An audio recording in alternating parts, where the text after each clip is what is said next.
Welcome back. And what I've been looking at recently is an extension to the Universal Translator. When I say Universal Translator, it's tongue-in-cheek because it's not as universal as it could be, and it's not got all the voices in all the languages, unfortunately, but it's got as many as Google says it's got, or allows me to have, because it's using Google Deep Learning and so on for it.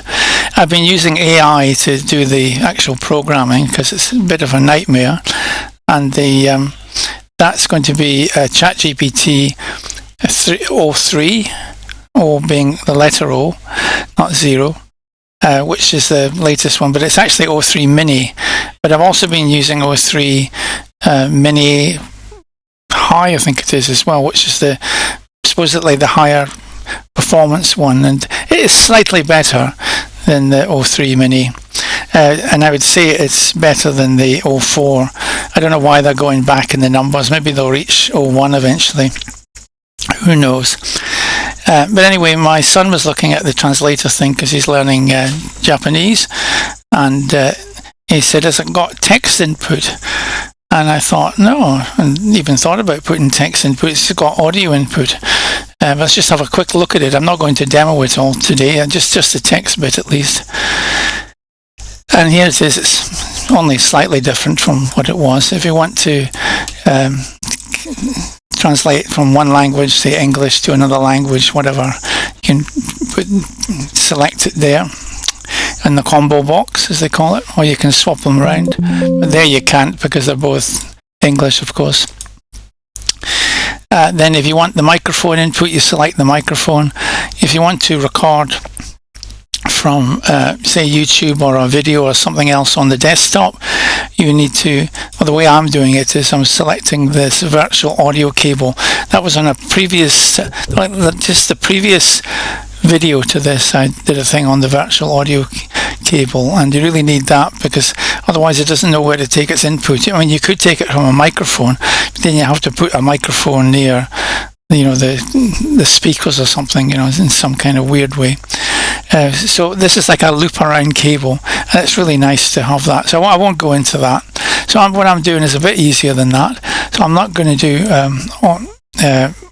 audio in, audio out, but I'm going to do text in. And you see this extra button here, which is text input. Before I do that, I'm going to set up my output, and I'm going to set it out to just the standard output. I think I can get away with that here because I haven't got multiple outputs like I did before, because I'm not got one in one language and one in another. I'm just putting text in. So I'm just going to do English to English just to show you how it works to begin with before I do another language. So I'm going to find an English voice, at least a English language voice. United Kingdom, well, Sonia will do. And okay, some text. So I created this text file from, I think it was some of Grimm's fairy tales. I don't know if you remember Grimm's fairy tales when you were a child. Famous brothers who wrote a whole load of well-known fairy tales. And I grabbed that off the internet because it's open source now. It's free of copyright from Project Gutenberg. I remember the word grim in particular because my physics teacher said to one of my classmates once, I can't remember what his name was, but let's say it was Wilson. It was Wilson, you're like the fairy tales, you're grim. I'll never forget that. Anyway, that was the physics teacher. So once you click on the text input, you can then read from file, the blue one. And then I'm just going to pick this. It's just a straight text file, nothing else. Okay, it's just saying it hasn't been loaded because. So what I need to do now is, sorry, I'm clicking something when I shouldn't be. Right. So I'm going to enable text to speech. So this is going to give me a speaking output. If I don't enable that, it'll just give me the text output, which would be English in, English out, so there wouldn't be much point anyway. So as it is at the moment, the way I'm looking at the moment, it's just like a book reader or something, that's just reading some text. but it'll show you the functions of it anyway, doing it this way. And if I do click this, I have to have this thing called FFmpeg on my computer, and I have to have the path set up for it as well. And that's another story. It doesn't take very long, maybe 10 minutes or something. You've got to know what you're doing, but it's very well published on the internet. And I think I might have even had a video on that. Well, anyway, here's the text input, and here's the translator output.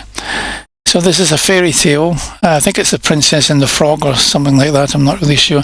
We submit it, and you see it's going to speak it in old times, sentence by sentence. There lived a king whose daughters were all beautiful, but the youngest was so beautiful that the sun itself, which has seen so much, was astonished whenever it shone in her face. Close by the king's castle lay a great dark forest, and under an old lime tree in the forest was a fountain. First thing you'll notice is when the day was very warm, the king's child went out into the forest and sat down by the side of the cool fountain, and when she was dull she took a golden ball and threw it up in the air and caught it. The first thing you'll notice is that you see the input highlighted and the output highlighted. I did that deliberately because there's so much text there, you want to see what's actually being spoken. And the idea is if you're learning a language, you want to know what the English is and the translation. In this case, of course, there's no translation. I'll get to that. That's why I did that. So if I just, if I pause it, I can resume again. And this ball was her favorite plaything.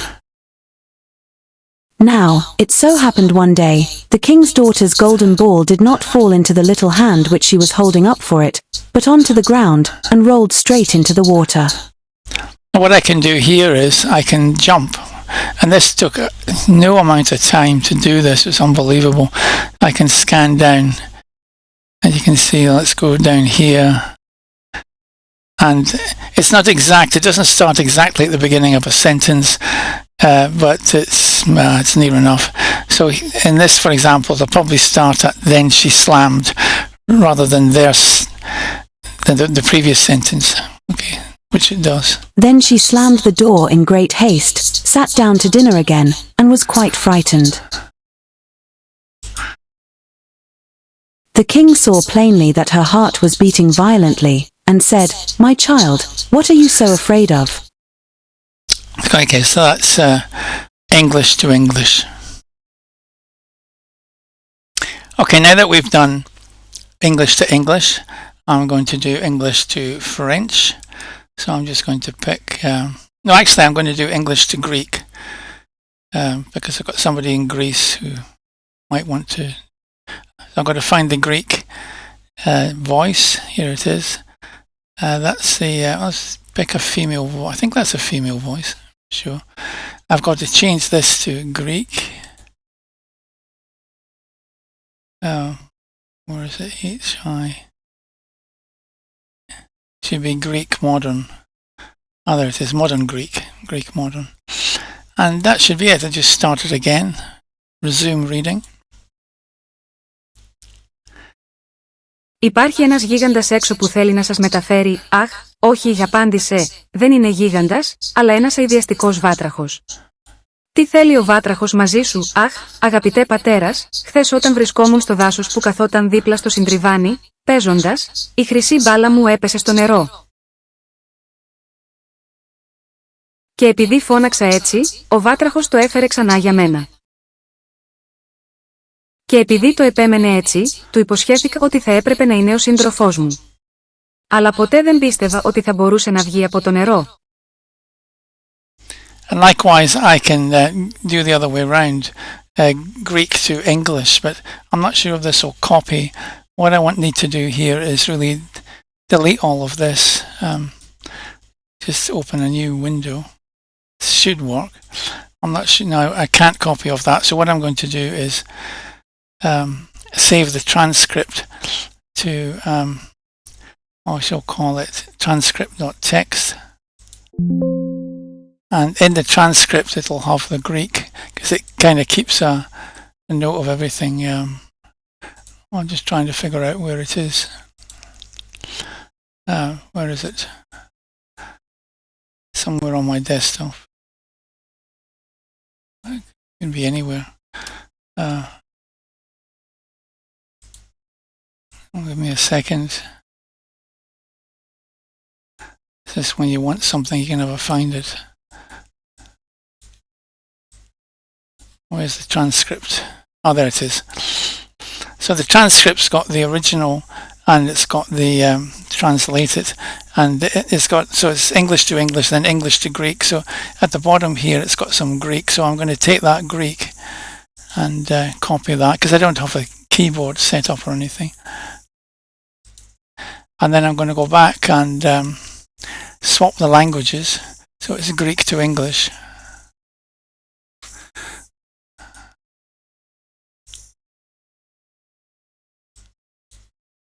And just extend that. I don't need that anymore, do I? Right, so I just do text input, and then I just paste this at Control V. And I've got a Greek input. Now I want an English output. So I'm going to have an English voice. It doesn't really matter. I could pick UK or New Zealand, might as well. So this is Molly from New Zealand, and let's see if this works. It might. I wonder if it's got anything in the buffer from the previous thing. Let's see. Is there a giant outside who wants to carry you? Ah, no, he replied, he is not a giant, but a disgusting frog. What does the frog want with you? Ah, dear father, yesterday when I was in the woods sitting next to the fountain, playing, my golden ball fell into the water. And because I shouted like that, the frog brought it back to me. And because he insisted it, I promised him that he should be my partner. But I never thought it could get out of the water. And that's about it. And as I say, if you've got a big file, you can jump up and down. And because he insisted it, I promised him that he should be my partner. I'm going to pause And the because reading. I shouted like that, the frog brought it back to me. You can see I can move down there and select anywhere I want. When I let it go, it should translate. And because he insisted it, I promised him that he should be my partner. So it's going to be quite But nice. I never thought it could get out of the water. It's going to be quite nice if you're learning different languages. Let's go to what we can do very briefly is swap this back and then go from Greek modern to Japanese.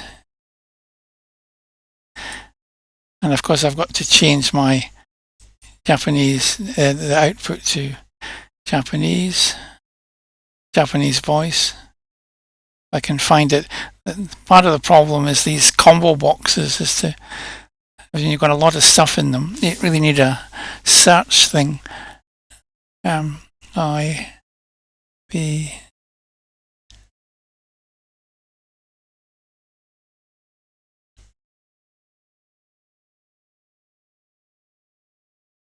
Gosh. I think we're getting there. There it is, Japan. So now it's Greek to Japanese, and I'm just going to pick this little section here. So I'm going to resume.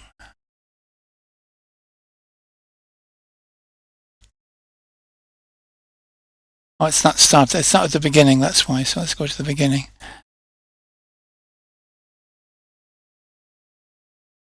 あなたを運びたい他に巨人はいますか？ああ、いや、と彼は答えた。ああ、親愛なる父、昨日、私が噴水の隣に座って森の中にいたとき、遊んで、私のゴールデンボールが水に落ちました。Okay, and so on.